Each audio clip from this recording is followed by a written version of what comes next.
Mato Grosso do Sul ele está entre acho que os 5 maiores produtores de soja do Brasil. A produção aqui, basicamente, 80% ou até mais é a produção de soja e milho. E hoje o produtor não tem nem coragem de transitar pela aldeia. Estão dando volta aí de 50 quilômetros de distância para vir até a cidade. Está bem acirrado, né, a situação entre os índios e produtores rurais. Se acontecer de decretar que é terra indígena, eu acho que aí vai se instalar uma guerra muito grande aqui.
Sem terra ninguém vive. A terra é a mãe da gente. Mãe e o pai.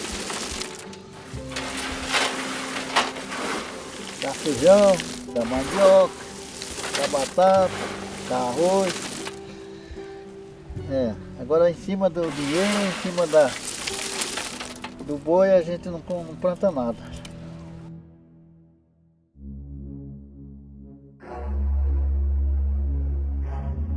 Os Guarani Kaiowá, o povo da mata, os habitantes do centro da terra, vivem aqui há mais de 1.200 anos. Acreditam ser destinados a cuidar da terra, considerada uma extensão de seus próprios corpos. Pela terra, ou tecorrá, eles dão tudo, até a vida.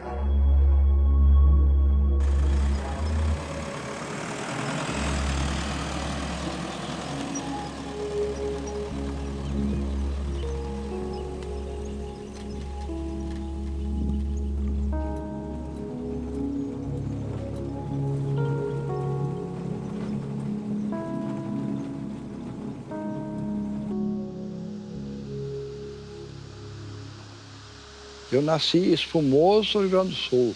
6 de setembro de 1973 eu cheguei aqui. Um amigo meu lá começou a falar para nós vir para cá olhar. E eu não tinha muito interesse de vir, né? Aí viemos. Aí eu gostemos do lugar aqui e compremos. Aqui quando eu vim era tudo cerrado, mato. Não tinha lavoura. Tinha uma casa velha. Não existia energia, né? A casa assim era tão velha que tinha umas frestas. Pregava as tábuas, se não entrava cachorro dentro de casa.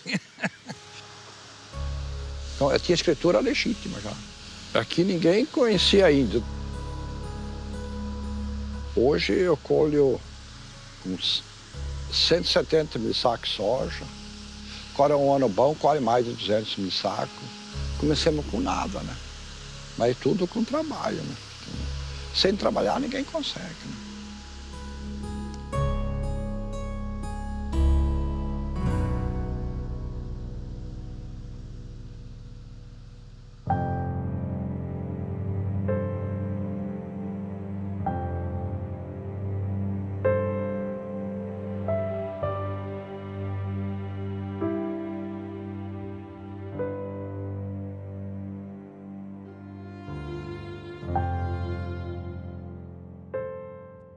Nós estamos sofrendo, esperando, quase 20 anos já. Nós nascemos aqui no Guirarocá. Meu pai, minha mãe, meu sogro, tudo faleceu aqui, está tudo enterrado aqui no Guirarocá.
O segurança daqui do fazendeiro, ele não quer que mais traz a água. O pistoleiro deu tiro em cima da mulher, em cima de tudo nós, por causa da água, não quer que pega nenhum.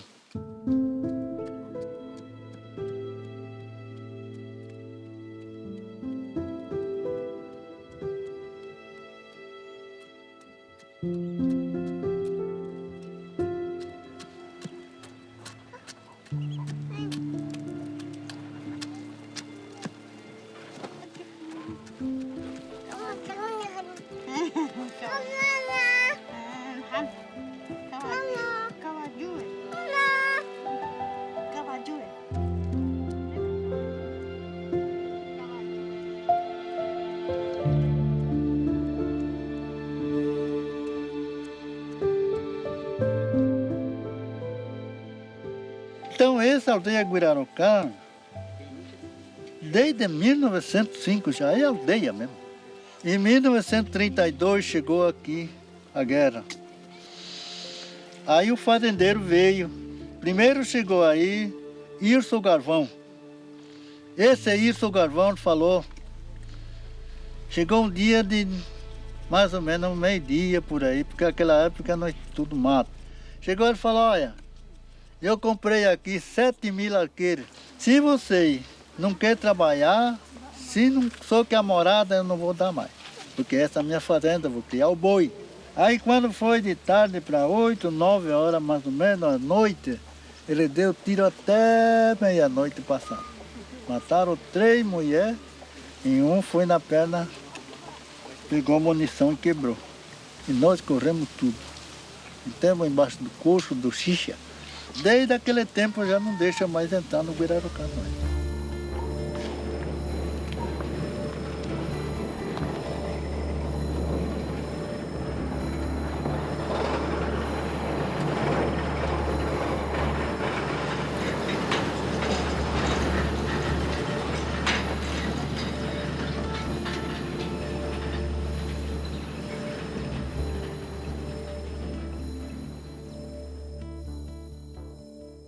Nós chegamos num ponto que você vê invadindo propriedades e ninguém faz nada. A gente fica esperando a justiça, fica esperando que dê-se a reintegração de posse e nada. Aqui todas as terras foram tituladas pelo governo do estado, pelo governo federal, através de colonizadoras, através de várias empresas que vieram aqui para colonizar a terra.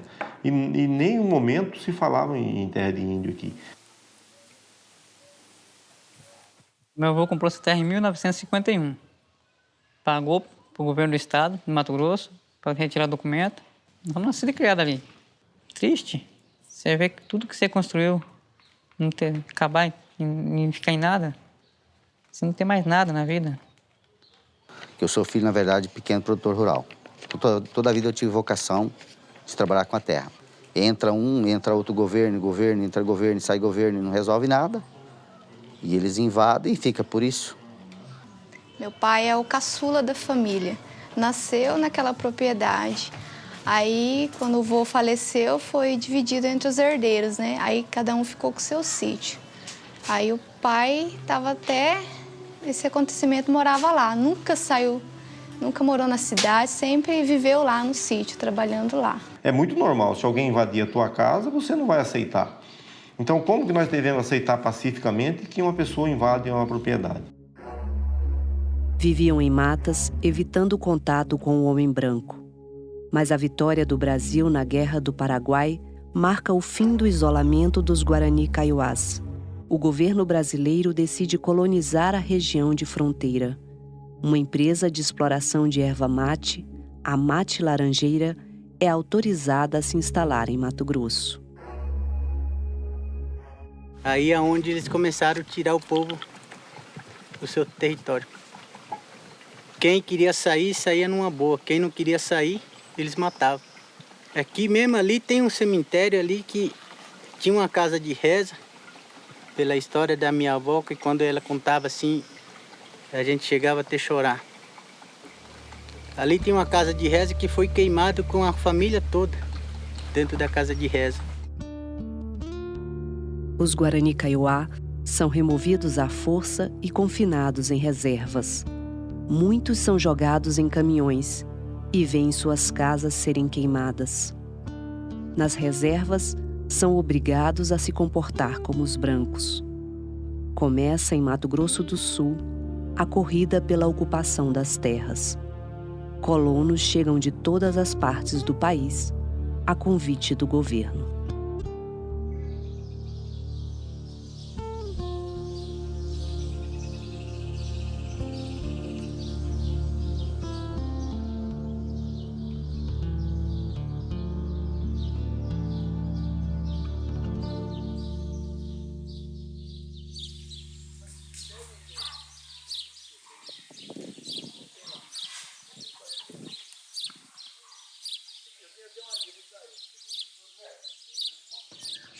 Bom, eu nasci na Bahia em 1940 e com 4 anos de idade mudei para o interior do estado de São Paulo. E lá permaneci até os 22 anos, casei e mudei para o Mato Grosso do Sul em 1962. Fui trabalhar, criar vaca, engordar boi, comprar boi por comissão, aí fui dirigir frigorífico e fui ganhando dinheiro e fui comprando um pedaço de terra hoje, um pedaço de terra amanhã. Então, o título aqui hoje, o total da propriedade é 5.200 e poucos hectares. Eu acho que aqui deve ter, em escritura, aproximadamente umas 60, 70 propriedades de 5 alqueires, 10 alqueires, 20 alqueires, 50 alqueires. Isso aqui, quando nós chegamos aqui, como meu pai comprava muita propriedade e vendia, às vezes a gente abria as propriedades. E nós íamos nas reservas indígenas, conversava com o capitão, com o cacique, contratava os índios e metade dessas fazendas quem derrubou foram os próprios índios, recebendo salário dos produtores rurais, porque a mão de obra aqui naquela época era escassa. E a minha vida inteira foi mexendo com a terra e trabalhando no comércio, compra e venda de boi. Então, para cá migrou muita gente, pernambucano, baiano, sergipano, paulista, mineiro, vieram para cá, na colônia agrícola, e começou o desenvolvimento.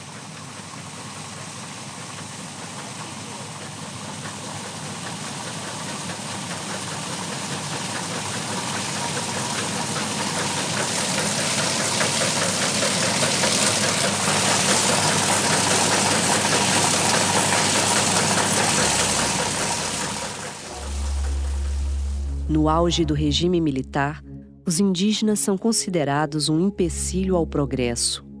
Os mais insubordinados são levados para presídios, onde são submetidos a trabalhos forçados e sofrem tortura. Alguns nunca voltam da prisão. Começa no Centro-Oeste o plantio da soja em larga escala.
Que tinha muito recurso para nós.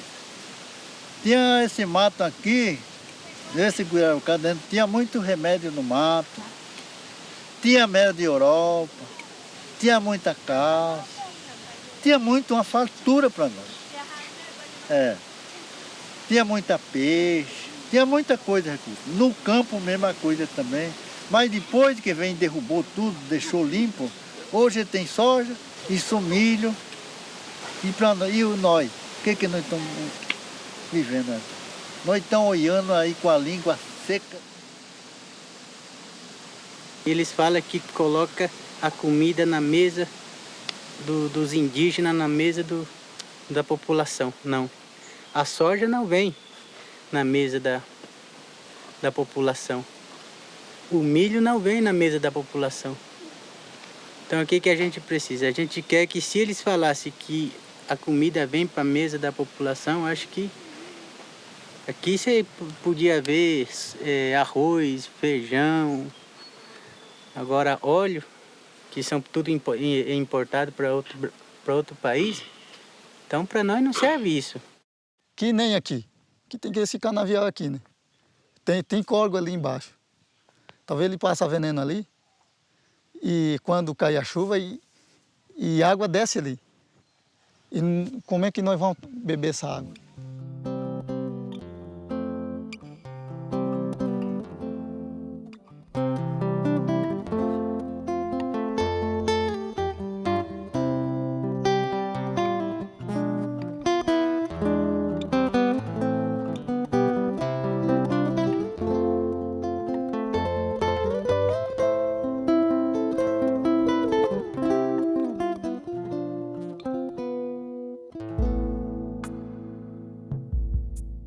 A Constituição de 1988 traz o tempo do direito. Os Guarani Kaiowá iniciam o que eles chamam de processo de retomada, a luta pela demarcação dos territórios, ou o início das invasões, segundo os produtores rurais.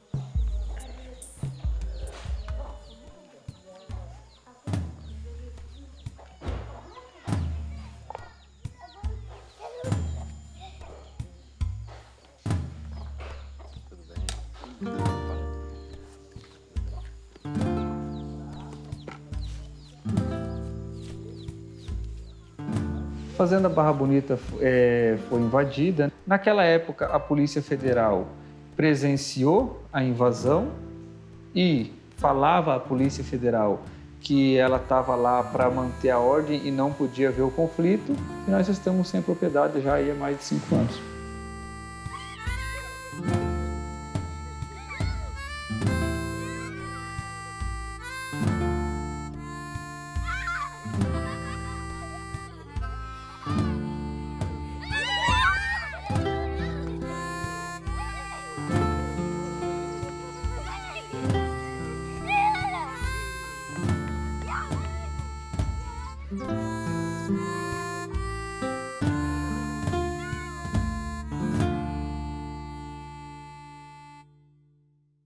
Estamos aqui desde 2007, retornando aqui para ocupar, ou seja, usar de novo essa terra tradicional nossa, a qual antes de 88, que muitos Guarani Kaiowá foram despejados daqui de Curuçuambá para reservas, né?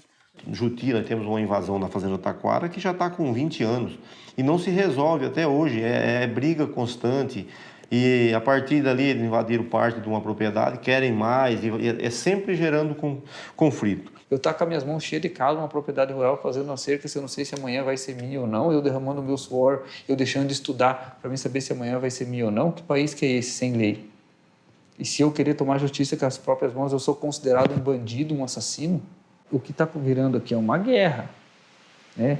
E dentro disso, com certeza pode acontecer a morte, porque se você for ir defender o seu patrimônio, ou os indígenas vão ir invadir uma propriedade, Se acontece o conflito, com certeza deve acontecer extremos uma hora de uma pessoa querer ou matar ou morrer, né? A gente ouve relatos de produtores aqui que choram. Produtores choram aqui dizendo, não, eu lutei, trabalhei para ganhar, agora eu vou perder? Não, eu não posso perder a minha propriedade. Atacaram a comunidade, queimaram várias casas, mais de 17 casas, né? Que hoje só tem barraco porque queimaram todas as casinhas de cada família, né?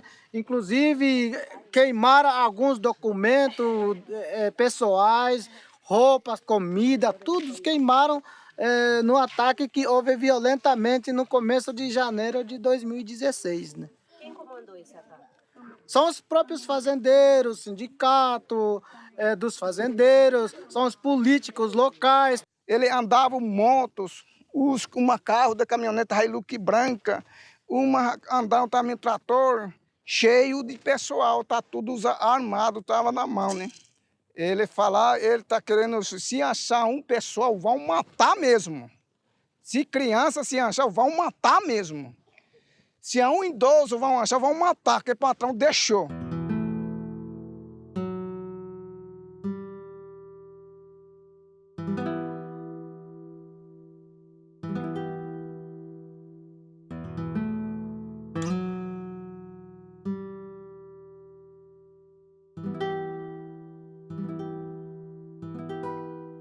Naquele dia, no dia 14 de junho, a gente estava aqui numa reunião, né, reunião escolar, para a gente discutir a questão de evasão escolar, né, do aluno, a falta do aluno. A gente recebeu ligação para a gente vir dar apoio, porque vai chegar um grupo de reportagem, grupo federal, né, Polícia Federal, para estar gravando aqui. E aí a gente veio, assim, sem saber de nada, né? A gente veio diretamente aqui, mas na verdade não era nem reportagem, a gente foi surpreendido, né, pelo ataque.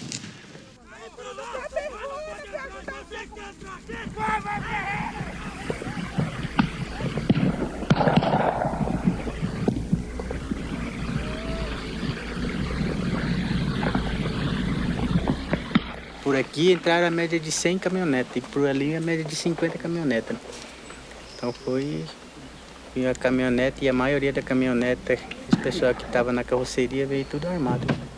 Aí já vem uma caminhoneta branca, já vem com 2 pistoleiros em cima. Aí já vinha tirando em mim, pra matar. Aí quando eu assim me abaixei para passar a cerca, né? Quando passei, levei um passo assim, eu olhei assim que é meu irmão que estava ali. O Clodione, né? A gente correu para fechar, ele levou o tiro, né? Na verdade, pro lado da aldeia. Aí o fazendeiro daqui, ele saiu por trás da pá, carregadeira, e deu tiro nele.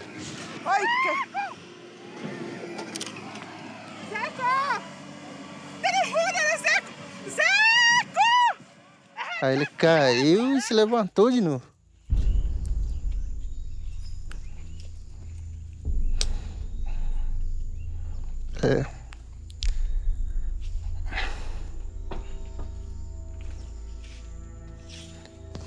Então, aí levou 2 tiros, outro tiro, né, no abdômen. Aí ele caiu. Eu vou enterrar você!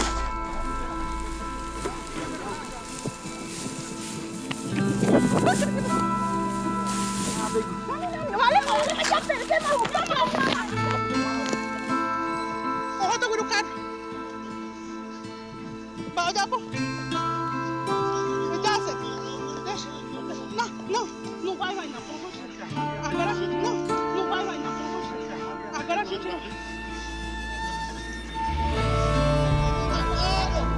Derrubinha, vira raspar muito tempo, chegaram com o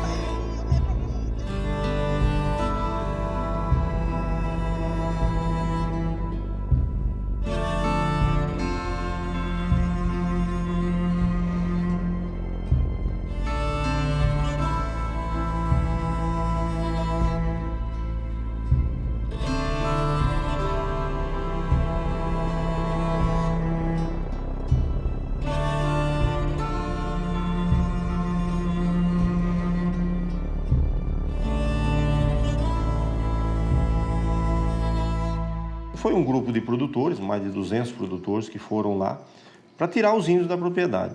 E nessa atitude de tirar os índios houve um confronto. Agora, após esse confronto, aí sim os índios tomaram uma atitude que daí eles cometeram vários atos de violência. E invadiram as propriedades, puseram fogo nas casas, você tem os vídeos para levar, puseram fogo nas casas, mataram as vacas de leite, mataram os carneiros, queimaram um caminhão, queimaram uma colhedeira, tomaram a viatura dos policiais de Carapó, bateram nos policiais de Carapó. Quem que agrediu? Quem que criou o conflito? Se a vida inteira está em harmonia, eles morando na reserva e os produtores ao lado. Eles não estão entrando numa propriedade que é deles. Até então não é deles. Para ser deles tem que ser passado por um estudo antropológico, para ser homologado e tal. Aí seria outra situação. Mas até então é uma propriedade privada. Aí prenderam aqui o Mete Fogo, que é vizinho lá, prenderam o Jesus Camacho, prenderam o Tomonaga, que nem lá nesse episódio estava, prenderam o Dionei Guedin, que planta lavoura aqui na minha fazenda, uns 1.000 e poucos hectares, planta 11 mil hectares, emprega 400 mil pessoas, emprega quase 400 pessoas aqui hoje, certo? Em 11 mil hectares de terra que planta.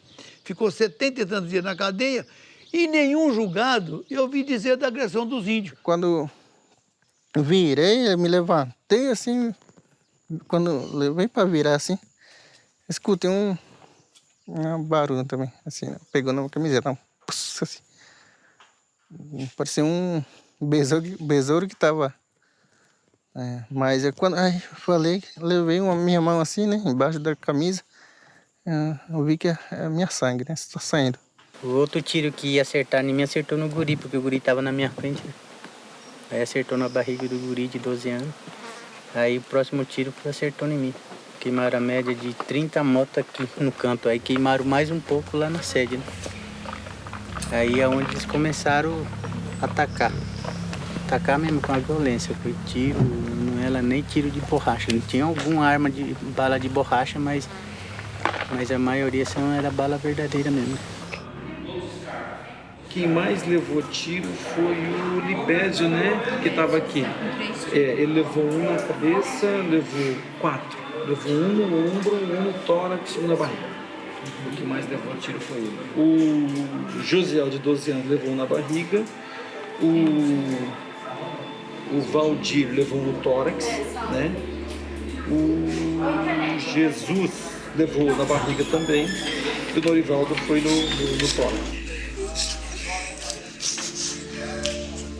A decisão do meu povo, nós vamos trazer o corpo e fazer o velório nessa fazenda, porque já tivemos...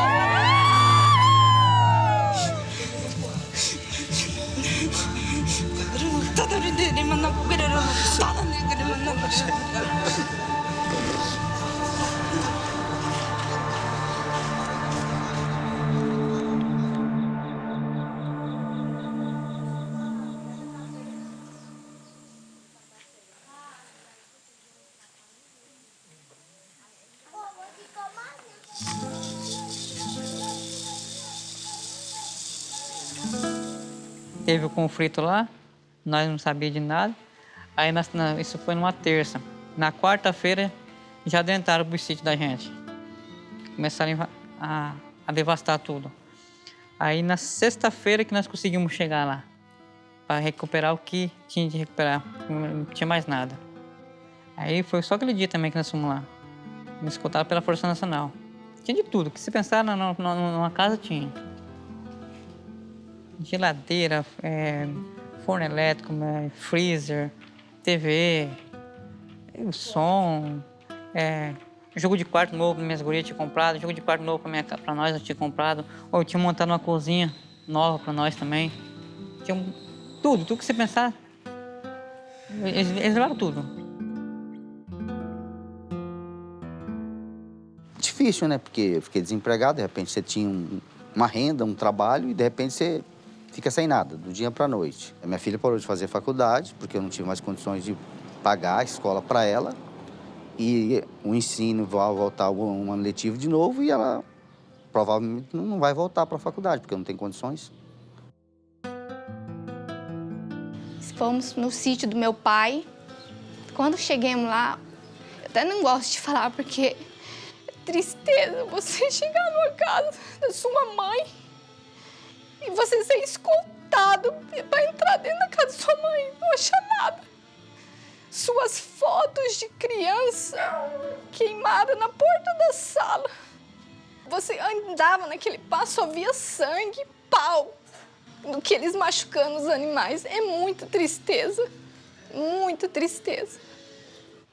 A vontade é sair do Carapó e ir para outro lugar e começar uma nova vida.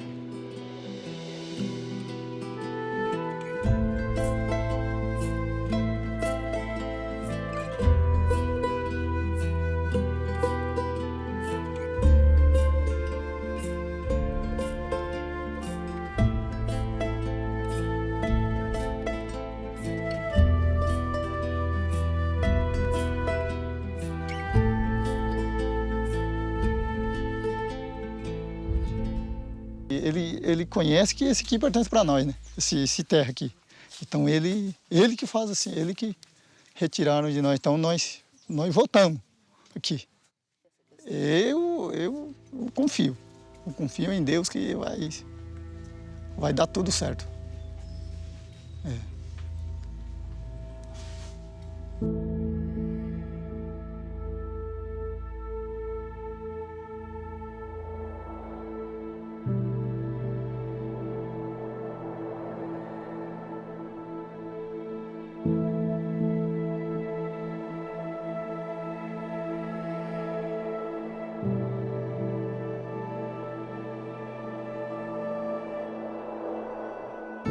Essa semana passada, a enfermeira, a CESAI, eles pesaram as crianças, todo desnutrido.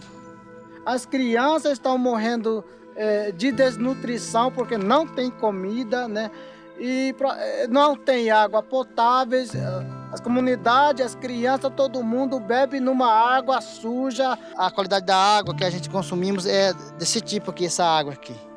A maioria as famílias consomem porque a água, o rio fica muito longe daqui, quase 2 quilômetros, né? A gente passando o nosso limite para lá, para cá e para lá, a gente corre o risco de as mulheres não vai porque tem medo de estupro. Hoje a consequência é o que está acontecendo. Essas crianças estão morrendo de fome enquanto os bois, né, estão engordando cada vez mais, né, enquanto as crianças estão aqui morrendo de fome.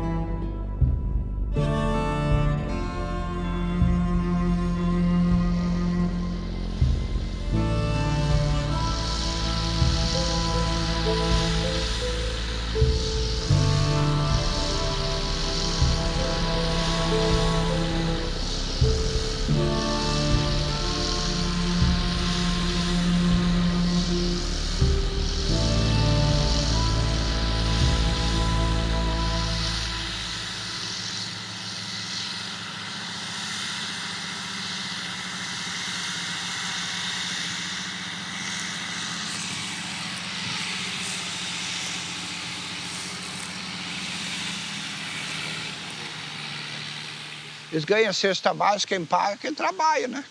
Isso não tem nem dúvida, né?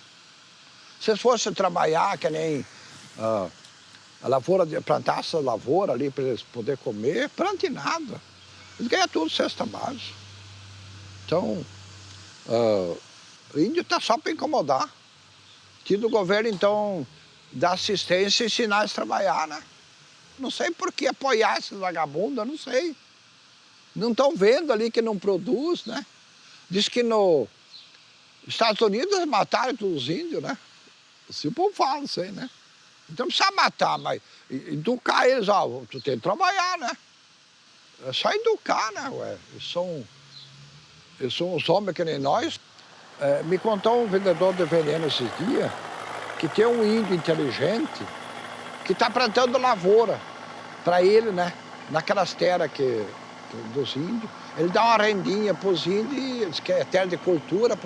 O índio tem carro novo, tem tudo, uns índios mais inteligentes, né? Assim me contou o dono do veneno. Ele está acontecendo, é verdade. Compra o veneno dele para passar na lavoura. Nós aqui não temos mais isso, nós não temos mais peixe, não temos mais mato, nós não temos mais bicho. O índio tem que viver com o produto, a produção que nós temos aqui é diferente. Eu acho que o índio tem que estar produzindo na aldeia, produzindo o mesmo que nós produzimos também, é soja, milho. Nós temos aqui índios que trabalham na usina, nós temos uma usina de cana, temos praticamente 400 índios trabalhando na usina. Vai conversar com esses índios e vai ver o que eles querem. Eles querem casa, eles querem celular, eles querem carro, querem moto, eles querem viver na sociedade. Eu acho que resolver a solução dos nossos índios aqui, a situação, seria trazer o índio para a sociedade e o índio ser considerado um cidadão, como é um cidadão. Eu considero o índio como um cidadão.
Confinados em reservas, começam a perder a identidade cultural. O índice de alcoolismo e uso de drogas não para de crescer. Sem perspectiva, muitos encontram na morte a única saída. Num período de 35 anos, mais de 1.100 guaranis kaiowás cometem suicídio. A maioria eram jovens e crianças.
Bom dia a todos. Aqui o nosso tecorraco no Miverá, o local do massacre, e onde resultou na morte do nosso irmão Clodiode. Esse menino deu a sua vida para garantir a nossa terra aqui nesse lugar. Eu não sei como que vocês, a lei pode ver isso.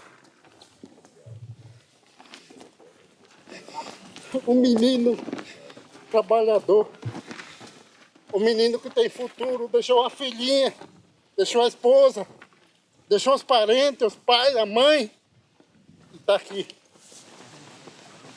A terra é o direito do nosso povo. A terra para nós é o nosso tecorá, que significa o lugar onde se vive, onde a gente vivemos de acordo com nossa cultura, o nosso modo de vida, o Nhanderecô, que para nós tem um significado muito importante na nossa vida, para continuar sobrevivendo.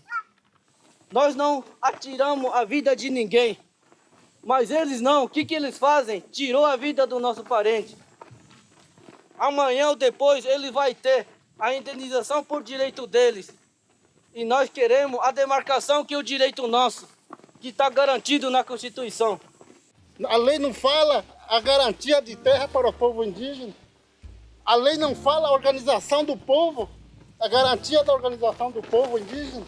E por que não está sendo massacrado nessa situação? Nós plantamos um menino aqui, mas nasceram vários guerreiros, milhões de guerreiros por causa desse menino.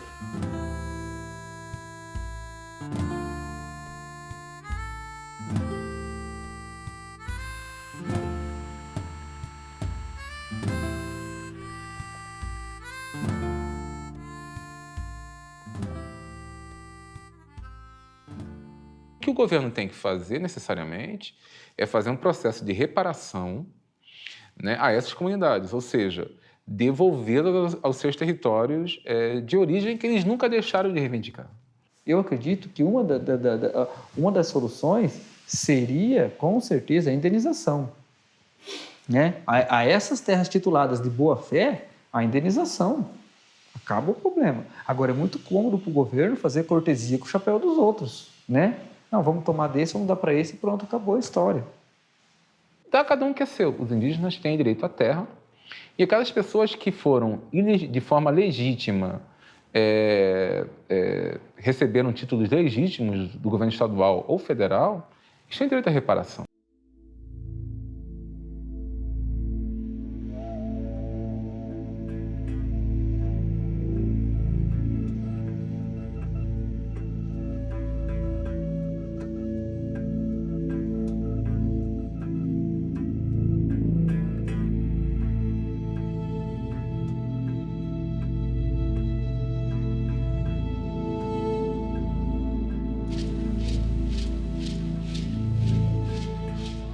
Eu fui em Brasília, né, por causa da demarcação da terra de Guiraraucá. Mas ninguém explica para mim, ninguém fala para mim, olha, o cacique, nós vamos demarcar. Ninguém resolveu para mim. Foi lá, aparece passeando. Mas eu fui, graças a Deus, deixei tudo minha história lá.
a minha esperança já está curta.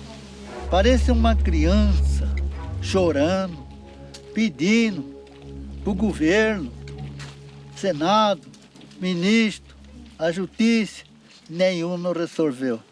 Parece que não tem autoridade, parece que não tem gente que resolve para nós.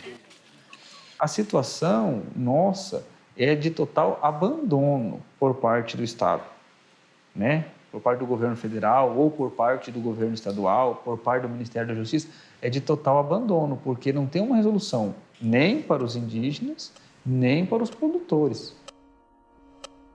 Chegaram até a mais alta corte do país para pedir a demarcação das terras. E lá, os Guarani Kaiowá ouviram o que não podiam fazer: provar que ocupavam seus territórios até 5 de outubro de 1988, data da promulgação da Constituição.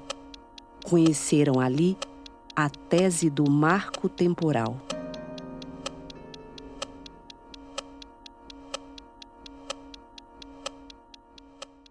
É uma tese que ela tem tudo para se consolidar de forma definitiva. E essa tese ela não resolve só o caso do Mato Grosso do Sul. A tendência é ela criar efeito para todos os problemas de demarcação de terra indígena pautada na posse pretérita existente no Brasil. E o marco temporal ele foi colocado de uma maneira muito clara. Por que teve uma data? Né? Em 88, foi o que tinha, se tinha indígena nesta área, nesta data, ele tem direito à área. Se aqui não tinha ninguém, né, não tinha nenhum indígena nesta data, neste local, ele não era terra para ser demarcada. Em 5 de outubro, que é o marco temporal, né, de 88, tinha gente aqui? Não tinha. Mas tem que entender por que não tinha, por que eles não estavam aqui. Não estavam aqui porque não gostaram mais daqui, não estavam aqui porque resolveram abandonar essa terra. Não foi. Não estavam aqui porque eles foram removidos. Eles sofreram um processo longo de várias décadas de violência, de remoção, de ameaça. Até que a União se dispõe a comprar uma nova terra para dar a esses indígenas, tem que voltar para as terras de origem. É o caso clássico do Guirarocá. No caso do Guirarocá, nós tivemos uma decisão relativa ao marco temporal. Foi considerado que os indígenas foram retirados, né, da área e não empreenderam as medidas jurídicas capazes de voltar. Ora, até 88, os indígenas eram tutelados. O SPI, até 67, tinha um regulamento que punia com remoção aqueles índios que eram julgados por mau procedimento. Então, como uma pessoa que era disciplinada dessa forma podia, de alguma forma, perseguir qualquer tipo de direito na justiça? O Poder Judiciário será compelido a emitir uma ordem de despejar aquelas pessoas daquela área que não pertence ao ente público, não pertence à União Federal. Só falta agora o juiz dar a ordem para despejar, o resto nós já ganhamos tudo, né? Gastei muito dinheiro com isso, todo mundo gastou. Graças a Deus nós conseguimos uma decisão, né? Duro quem gasta e não consegue nada, né?